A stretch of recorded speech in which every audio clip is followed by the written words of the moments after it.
L'apprentissage du chinois s'enracine peu à peu et intéresse de nombreux étudiants burundais. Le nouveau département contribue au renforcement des compétences linguistiques des étudiants et à la consolidation de la coopération sino-burundaise. Mais pourquoi les étudiants s'y intéressent-ils davantage? Les raisons varient d'un étudiant à l'autre.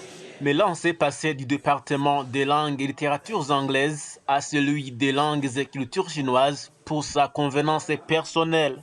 J'ai besoin de connaître beaucoup de langues. J'ai opté de venir dans ce département de langue et culture chinoise pour connaître une autre langue. S'il faut visiter un pays, il faut d'abord visiter sa capitale. Je peux choisir de visiter sa capitale pour voir comment est cette capitale, la Chine. Si on voit la capitale exactement, vous voyez le pays. 20 étudiants sont retenus au cours en première année, inscrits au départ au département de psychologie de l'éducation. Jedija a préféré plutôt basculer vers celui des langues et cultures chinoises.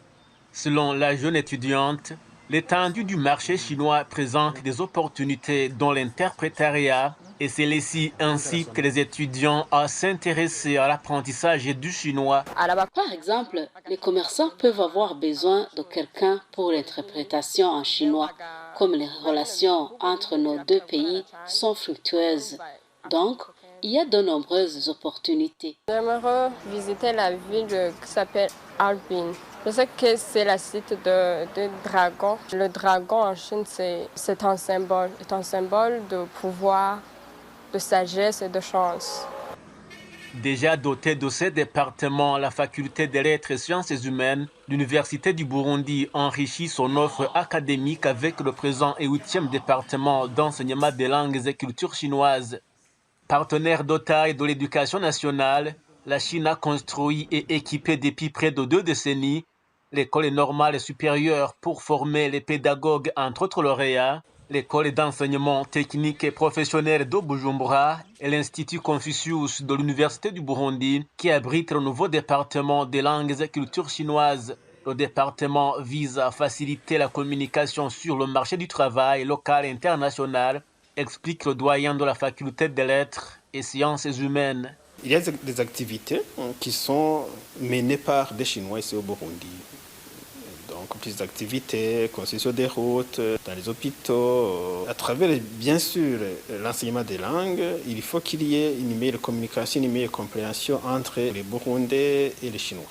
Donc, c'est pour quand même arriver à apprendre une langue, donc la langue chinoise, pour se comprendre.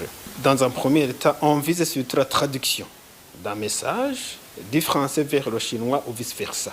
Pour promouvoir l'éducation et l'enseignement de qualité, la Chine octroie des bourses d'études aux étudiants pour poursuivre leurs études en 2e et 3e cycle d'enseignement supérieur au Burundi ou en Chine. Et pour un partenariat bilatéral gagnant-gagnant, lors de la rencontre entre les présidents burundais et chinois à Beijing en marge du sommet du Forum sur la coopération sino-africaine en septembre 2024, la coopération sino-burundaise a été élevée au rang de partenariat stratégique global.